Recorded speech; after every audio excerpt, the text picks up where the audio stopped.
काय घडामोडी दिल्लीत घडत होत्या? कारण आपण दिल्लीमध्ये होता, अगदी आपल्याला अश्रू देखील अनावर झाले होते त्या सगळ्या भावना व्यक्त करताना. नाही जे काही तुम्ही टी व्हीवर पाहत होता तेच सगळं दिल्लीत घडत होतं आणि टी व्हीचं सोडून मला वाटतं की मलासुद्धा काही जी माहिती मिळत होती ती आपल्यामार्फत किंवा टी व्ही मार्फतच मिळत होती, बातम्यांमार्फतच मिळत होती. आपल्याला देखील काही ऑफर आली होती. नाही, मला ऑफर नव्हती.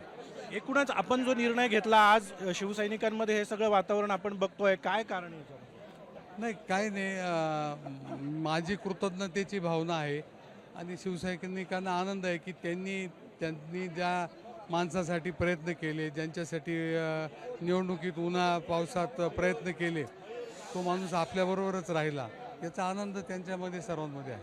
उद्धव ठाकरेंची साथ सोडली नाही एवढ्या अडचणीच्या काळात देखील, काय नेमक्या भावना आहेत? काहीच भावना ते माझे जी आपली संस्कृती आहे, घरून मला जे शिकवून मिळालेली आहे त्या शिकवणीप्रमाणे मी वागलेलो आहे. आज वर्धापन दिन आहे पक्षाचा, आपण नाशिकमध्ये आलेला आहात, मुंबईला जाणार आहात. हो, जाणार.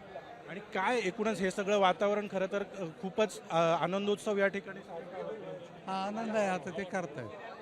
आता त्यांना आनंद झाला आहे, तो व्यक्त करणं मला वाटतं प्रत्येकाचं काम आहे. आणखीही काही खासदार आमदार फुटतील अशा पद्धतीच्या चर्चा सुरू आहेत. आता मी माझ्यापुरतं बोलू शकतो, मी बाकी नाही बोलू.